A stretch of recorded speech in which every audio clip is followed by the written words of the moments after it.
얼마 전 책 한 권을 읽게 됐습니다. 그 제목이 오래되고도 새로운 지혜라는 책이었습니다.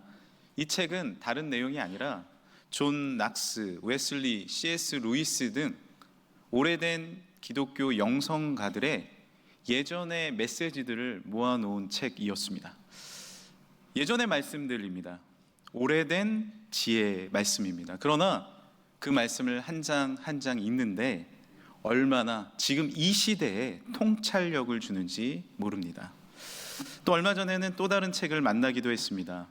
몇 주 전 설교를 이렇게 준비하고 있는데 7살 된 넷째가 저에게 오더니 책상에 책 한 권을 놓고 갑니다. 그리고 읽어보라고 톡톡 두들깁니다. 책 제목이 목회와 설교였습니다.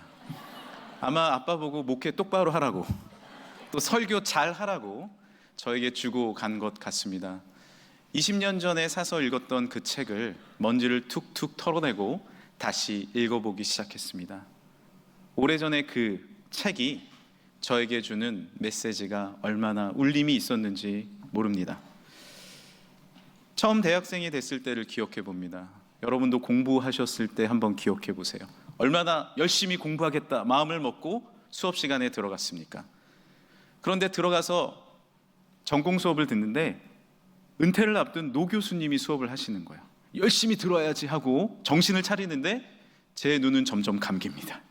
모든 신입생들이 다 자버렸어요. 수년 후에 제가 대학원생이 돼서 은퇴하신 그 교수님의 특강을 들은 적이 있습니다. 똑같은 억양, 똑같은 속도였지만 얼마나 한 수업, 한 말씀이 은혜가 되던지요. 오래되었지만 그 오래된 그 말씀이 깊이 있게 나에게 다가왔을 때 이 시대를 살아갈 힘을 얻고 이 시대를 다시 해석하게 되는 놀라운 지혜의 메시지가 될 줄 믿습니다. 오늘 우리는 오래되고도 새로운 위대한 책 가운데 놓여져 있습니다. 바로 하나님의 말씀, 성경인 줄 믿습니다. 때로는 이 성경을 읽다 보면 이해되지 않을 때도 있어요. 설교 말씀을 듣다 보면 어려울 때도 있어요. 그러나 중요한 것은 이 깊고 또한 새로운 지혜는 이 험난한 시대를 무엇으로 살아갈 수 있을지 깨닫게 해주며 이 시대를 믿음으로 해석해주며 나아갈 힘을 주시는 줄 믿으시길 바랍니다. 특별히 오늘 본문의 말씀인 잠언의 말씀은 경계할 참, 말씀 언자를 쓰고 있습니다. 원문 히브리어를 봐도 이 뜻은 격언이라는 뜻을 갖고 있기 때문에 우리에게 주시는 놀라운 교훈의 말씀을 뜻하죠. 오늘 이 오래되고도 새로운 지혜의 말씀에는 우리에게 어떤 삶을 살라고 알려주실까요? 우리에게 완전한 지혜를 지키고 살아가라 말씀하십니다. 21절 본문 말씀입니다. 같이 한번 읽어보겠습니다. 내 아들아, 완전한 지혜와 근신을 지키고 이것들이 내 눈앞에서 떠나지 말게 하라. 사람은 누구나 완전한 지혜를 소망합니다. 어떻게 하면 내가 지혜롭게 살 수 있을까? 그래서 여러 책들과 여러 정보들을 내가 갖길 원하고 AI를 통하여서 새로운 시대를 깨닫길 원합니다. 그리고 내일의 주식 증세를 살피려고 하고 많은 것들에 관심을 갖죠. 그러나 내일이 되고 미래를 살아가다 보면 다시 절망하고 허무해지며 현실의 벽 앞에 마주하게 됩니다. 완전한 지혜는 어디에 있나요? 무엇이 완전한 지혜인가요? 최근 새롭게 등장하며 각광받는 수업이 있습니다. 바로 고전책을 읽는 수업입니다. 어린아이들이 이 고전책을 읽는다고 뭐가 변화될까라고 생각이 들지만 실제로 이 수업을 진행하다 보면 아이들이 많은 것을 깨닫게 됩니다. 변화무쌍하고 수많은 이 세상 가운데 오히려 역사, 사회, 윤리의 새로운 통찰이 일어나고 풍부하고 아름다운 언어를 깨닫게 되며 지혜와 가치를 탐구하게 됩니다. 정서적, 영적인 안정을 누리게 되죠. 가장 위대한 고전, 그것은 하나님의 말씀입니다.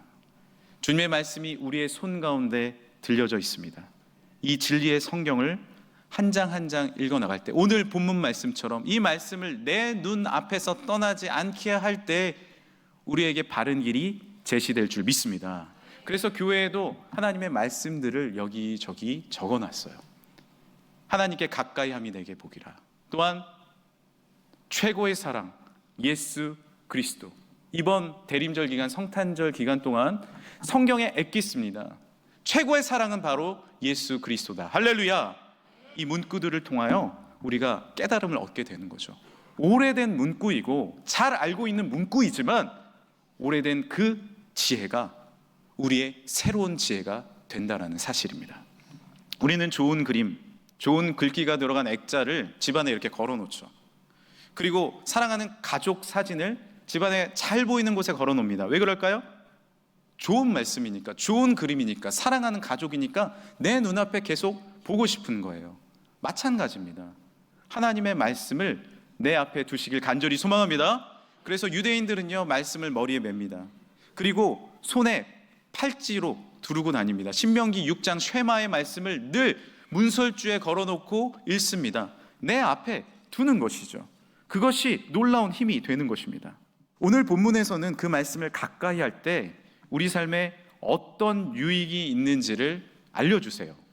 잠언서 3장 22절 말씀이에요. 같이 한번 읽어보겠습니다. 시작. 그리하면 그것이 내 영혼의 생명이 되며 내 목의 장식이 되리니 내가 내 길을 평안히 행하겠고 내 발이 거치지 아니하겠으며.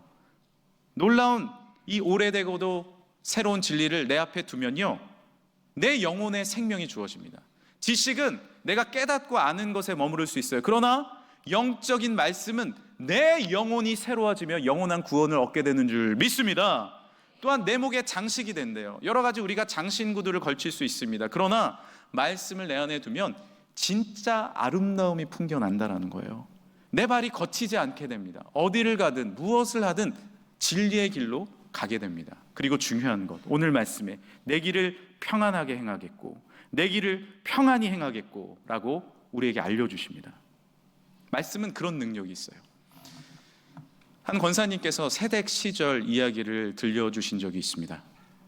세댁의 그 시절에 너무 힘드셨다는 거예요. 아이들을 키우고 또한 여러 가지 일들을 감당하면서 눈물이 나고 힘이 듭니다. 여러분, 세상에서 제일 힘든 게 육아라는 얘기가 있습니다. 저도 많은 아이들을 키워보니, 물론 제가 많이 키워보진 않았지만 아내가 고생했지만 참 힘들더라고요. 거기에 또 여러 가지 시댁의 일들, 내가 내일까지 하면 얼마나 힘들겠습니까? 마음의 근심과 고민이 해결되지 않았을 그때 어린 시절의 신앙을 회복하게 되어야겠다라는 생각이 들었어요. 그리고 교회에 나왔습니다. 교회에 나왔더니 말씀이 은혜가 됩니다. 위로가 주어집니다. 눈물이 나는데 옆에 사람들에게 창피할 정도로 계속 울었대요. 눈물이 계속 나니까 창피해서 교회를 못 갈 정도로 은혜를 받은 거죠. 그런데 그렇게 몇 주 지나가는데 어느 날 축도를 마치고 딱 일어나는데 놀라운 경험을 하게 된 겁니다. 현실은 그대로 있고 상황도 변화되지 않았는데 내 마음에 이해되지 않은 평안이 주어졌습니다. 할렐루야! 이해되지 않았다는 거예요. 왜 이렇게 마음이 평안하지? 왜 이렇게 걱정이 없어졌지? 하나님의 평안이죠. 평화 평화로다 하늘 위에서 내려오네. 그 사랑의 물결이 영원토록 내 영혼을 덮으소서. 이해되지 않아요. 그때 진리를 깨달았습니다. 아, 하나님은 살아계시는구나. 하나님을 믿으니 참된 평안을 얻게 되는구나. 진정한 평안은 무엇입니까? 이해되지 않지만 하늘로부터 내려오는 놀라운 진리인 줄 믿습니다. 아이가 두려워 떨다가도 엄마 품에 안기면 평안해지잖아요. 이해가 되십니까? 그러나 그 오래된 엄마 품이 나를 살리는 거예요. 살아계신 창조주의 품 가운데 나와왔을 때 우리의 영혼은 살아나게 될 줄 믿습니다. 반대로 우리가 이 하늘의 지혜를 잃어버리면 어떻게 될까요? 참된 평안이 사라집니다. 두렵습니다. 무섭습니다. 내 마음이 불안해집니다. 그래서 예레미야 30장에는 이런 말씀이 있어요. 우리가 무서워 떠는 자의 소리를 들으니 두려움이요 평안함이 아니로다. 우리는 불면 사회에 살고 있습니다. 현대는 발전하고 여러 과학 기술들이 많아짐에도 불구하고 우리는 불안해합니다. 점점 잠을 이룰 수 없게 됐어요. 수많은 환경 소음과 현란한 등불과 수많은 정보, 내일의 걱정이 우리를 잠 못 이루게 합니다. 현대인의 90%는 자기 전까지 밝은 전자기기에 노출되어서 잠에 방해를 당하고 있습니다. 현대인들의 바쁨은 우리의 공허함을 막아주는 핑계가 돼요. 무슨 말씀이냐면, 나 바빴어. 다이어리에 이렇게 일정이 많아요. 나 얼마나 낮에 일정이 많았고 수많은 일들이 있었는지 몰라요 라고 말하면서 하루가 지나서 문자에 답하고 밤에 드라마를 보고 밤에 누우면 괜찮을 것 같죠? 아닙니다. 낮에 성공적으로 막아두었던 평소의 걱정과 수많은 두려움들이 불을 끄는 순간 벽장에서 괴물처럼 나와서 나의 머릿속과 마음을 흔들어 버립니다. 오늘 본문 말씀에서는 잠에 대한 오래되고도 새로운 지혜를 우리에게 알려주십니다. 24절입니다. 내가 누울 때 두려워하지 아니하겠고 내가 누운즉 내 잠이 달리로다. 대저 여호와는 내가 의지할 이시니라. 내 발을 지켜 걸리지 않게 하시리라. 아멘. 하나님은 잠을 잘 다루라라고 알려주세요. 우리는 잠을 어떻게 다룹니까? 효율성으로 다룹니다. 내일 일을 잘하기 위해서 오늘 잠을 줄이는 거예요. 그리고 오늘 내가 즐기기 위해서 잠을 줄입니다. 그런 다음 내가 잘 살았다라고 이야기를 합니다. 그러나 하나님은 뭐라고 말씀하세요? 내일을 준비할 때 잘 자라는 거예요. 살아계신 하나님 앞에, 통치자 되신 주님 앞에, 창조주 되신 하나님 앞에 내 삶을 맡기고 너는 잠에 들라는 거예요. 이것이 단잠입니다. 오히려 하나님께 맡기고 잠을 자는 것이죠. 스탠포드 대학의 아모스 토버스키 교수는 이런 말을 합니다. 잘 한번 들어보세요. 훌륭한 연구 성과를 내는 비결은 항상 조금씩 덜 일하는 것입니다. 몇 시간을 낭비하지 않으면 결국 몇 년을 낭비하게 됩니다. 나를 돌보지 않고 분주하게 살잖아요. 몇 시간 내가 확보하는 것 같습니다. 그러나 정신적, 육체적 질병으로 몇 년을 잃어버릴 수 있어요. 그렇죠? 내 몸과 마음에 병을 얻습니다. 이 예배드리는 1시간, 나 너무 바빠, 나 너무 할 일이 많아 라고 이야기하면서 하나님을 만나는 이 시간을 놓치면, 창조주를 만나고 구원자를 만나는 이 시간을 내가 소홀히 할 때 우리의 삶은 더 영적으로 어려워진다는 거죠.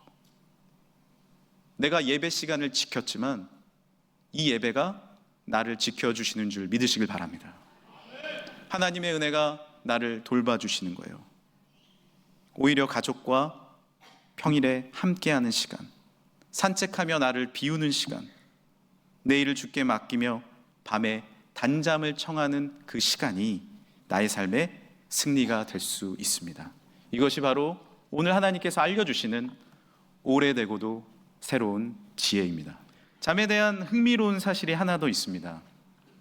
우리는 하나님의 형상을 다 닮은 사람이잖아요. 하나님을 닮아서 영적인 존재고요. 기도하면 하나님이 들어주십니다. 그리고 우리에게는 양심이라는 게 있어서 때로는 죄로 물들 때가 있지만 양심껏 하나님께 나아가려고 노력할 때도 있습니다. 하나님을 닮은 거죠. 그런데 주님을 닮지 않은 것이 있습니다. 그게 바로 잠이에요. 하나님은 잠이 없으세요. 그런데 왜 우리에게 잠을 허락해 주셨을까요? 여러분 궁금하지 않으세요? 시편 121편 3절이에요. 이스라엘을 지키시는 이는 졸지도 아니하시고 주무시지도 아니하시리로다. 창조주는 잠이 없으세요. 그런데 왜 우리에게 잠을 허락해 주셨을까요? 그 잠은, 말씀을 통해 알 수 있는 잠은 우리에게 주신 놀라운 선물입니다. 놀라운 선물이에요. 시편 127편 2절입니다. 함께 한번 읽어볼까요? 너희가 일찍이 일어나고 늦게 누우며 수고의 떡을 먹음이 헛되도다. 여호와께서 그의 사랑하시는 자에게는 잠을 주시는도다. 하나님은 잠을 통해 우리에게 쉼을 주기 원하십니다. 365일 24시간 우리가 일찍 일어나서 늦게 누우며 열심히 산다고 모든 것이 해결되는 것이 아니에요. 잠에 이르를 때는 주님께 맡겨야 돼요. 잠은 하나님의 통치의 시간입니다. 우리가 겸손히 주님 앞에 드려야 할 시간이에요. 우리의 부족함을 인정하고 그의 놀라운 선물 가운데 편히 쉬는 시간입니다. 전능자의 위대하심을 고백하고 나의 쥐어진 것, 고민하는 것 내려놓고 주님과 동행하시길 간절히 축복합니다. 여러분은 잠을 잘 주무십니까? 저는 잠을 잘 잡니다. 5분 안에 잡니다. 개인적으로 축복이다라고 생각합니다. 그런데 잠을 잘 이루지 못할 때도 있습니다. 언제냐면 낯선 곳에 갔을 때 이상하게 자꾸 깨는 거예요. 얼마 전 인도에 선교 갔을 때도 자꾸 깨요. 그런데 이 전문가의 소견에 따르면 당연하다는 겁니다. 우리가 낯선 곳에 가면 안전하지 않다라는 생각이 주어진다는 거죠. 그래서 군대에서 보초 서듯이 내가 스스로 보초를 서는 거야, 심리적으로. 잠재의식 속에 여기 어디야? 여기 괜찮아? 내가 인도에 왜 왔어? 보초 서는 거예요, 스스로. 또한 두 번째로 잠이 오지 않을 때는 고민이 될 때입니다. 나의 고민, 공동체의 고민, 나라의 아픔이 있으면 잠이 오지 않아요. 마지막으로 세 번째는 최근에 안 사실인데요. 내가 혼자구나라고 생각할 때 잠이 안 옵니다. 말씀드렸다시피 저는 5분 안에 자는데 저희 아내는 평균 30분이 걸린대요. 제가 확인할 길이 별로 없었어요. 맨날 먼저 자니까. 신혼 때 대화를 나누다 보면 눈을 뜨면 아침입니다. 그래서 지금 아내는 저에게 잠 때 대화를 걸질 않아요. 금방 자니까. 항상 미안한 마음이 있었는데 어느 날 제가 늦게 잠드는 게 안타까워서 발을 이렇게 주물러 줬어요. 놀라운 일이 벌어졌습니다. 5분 안에 자는 거예요. 5분 안에 잠이 드는 거예요. 그래서 제가 늘은 아니지만 한 번씩 이게 발을 주물러 줘서 먼저 재웁니다. 네. 그리고 재워버리고 제가 해야 할 일 있을 때 빨리 발을 이렇게 주물러 버려요. 제가 하나 깨닫게 됐는데 아내가 먼저 잠이 들잖아요. 제가 잠이 잘 오지 않아요.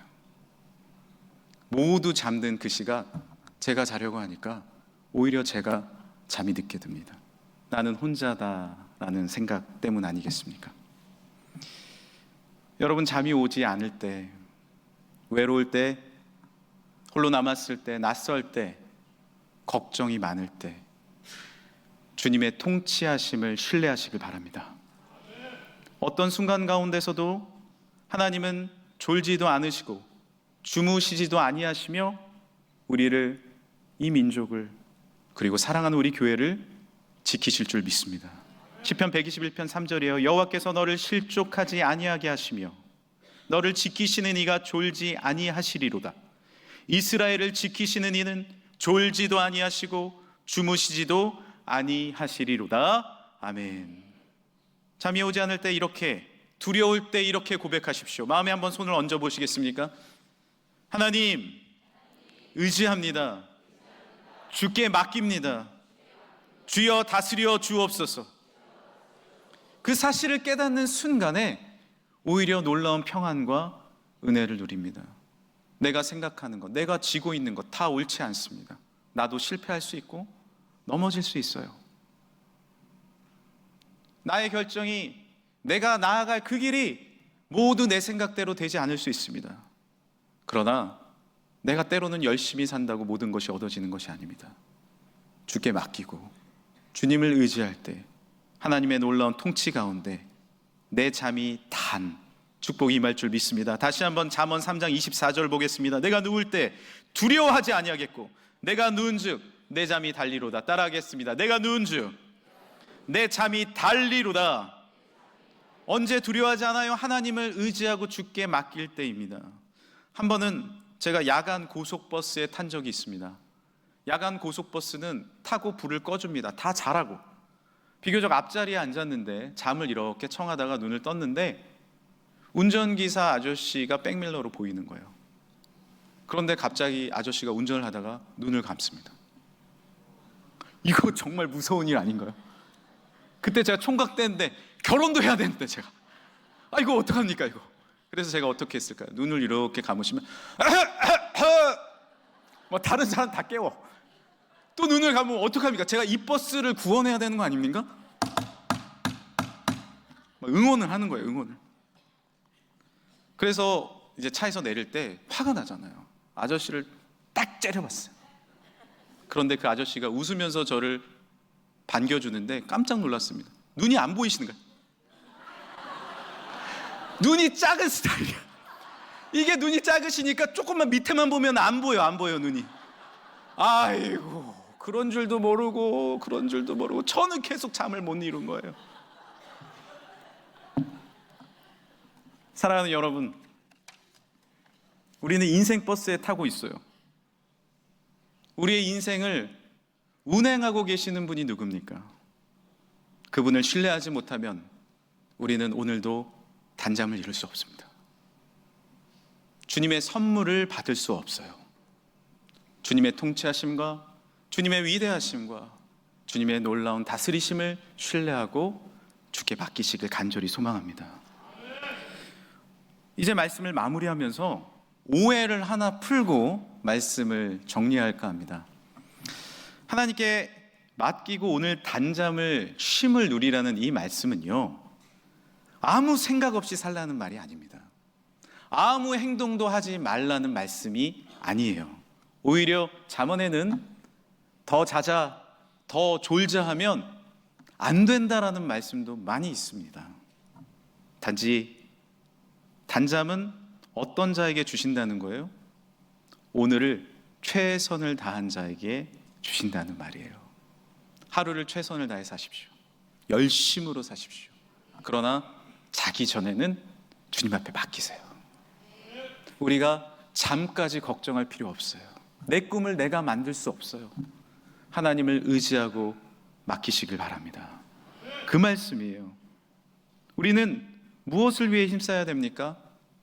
하나님께서 단잠을 통해 허락해 주신 오늘 하루를 최선을 다해 이기심으로 투쟁하면서 사는 것이 아니라 오래된 이 지혜의 말씀처럼 이웃을 위해, 하나님의 나라를 위해, 나에게 허락하신 삶을 위해 열심히 행하는 것, 그것이 나에게 주신 선물을 낮에 풀어내는 삶인 줄 믿습니다. 그래서 오늘 본문 말씀의 바로 다음 말씀은 이렇게 우리에게 말씀하세요. 27절입니다. 내 손이 선을 베풀 힘이 있거든 마땅히 받을 자에게 베풀기를 아끼지 말며.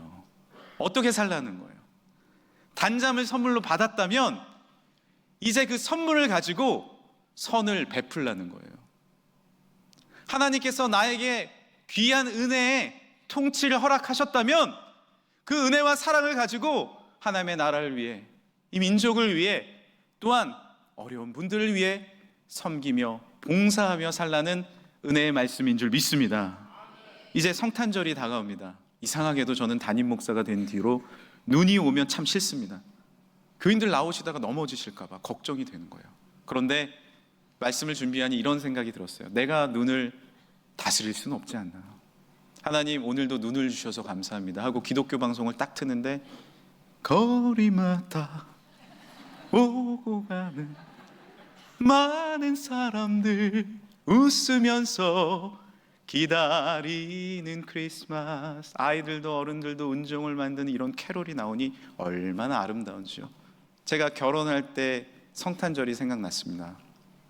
첫 성탄절을 맞이했을 때 아내와 우리 이번 성탄절에 뭐 할까? 라고 얘기했어요. 오전에만 예배를 드리니까 보통 오후에는 시간이 있잖아요. 좋은 영화를 볼까? 좋은 레스토랑에서 식사할래요? 계획을 세우다가 계획을 틀어버렸어요. 우리 독거노인 분들을 찾아뵙시다. 그래서 비주공예로 아내는 반지를 만들었고요, 저는 간식들을 좀 쌌습니다. 그리고 성탄절 오후에 예배를 드리고 독거노인 분들을 만나러 갔어요. 얼마나 좋아하시는지, 아무것도 아닌 반지를 끼고 자녀를 만난 것 같다며, 손주들을 만난 것 같다며 얼마나 행복해 하시는지 몰랐습니다. 그것이 뿌듯함과 얼마나 감동이 되는지요. 꽃을 나오는데 하늘을 바라보니 이루 설명할 수 없는 하나님의 기쁨이 내 안에 채워졌어요. 정말 다른 그 무엇보다도 비교할 수 없는 하나님의 은혜의 마음이 내 안에 채워지는데 얼마나 감사하던지. 우리는 내 삶을, 내 마음을, 내 앞길을 내가 다 조정할 수 있다라고 생각합니다. 그러나 오늘 오래되고도 새로운 지혜의 말씀은 우리의 삶을 주께 맡길 때, 그리고 하나님의 통치 가운데 내가 오늘의 삶을 이웃을 섬기며 사랑할 때 진정한 평안이 임한다 말씀하십니다. 오늘부터 단잠 주무시길 축복합니다. 그리고 축복된 그 삶으로 이웃을 섬기고 교회를 사랑하며 이 민족을 위해 기도하며 맡은 바 임무를 우리가 잘 감당하여 주께 영광 올려드리는 우리 금천교회가 살아가는 성도들 되시길 간절히 축복합니다.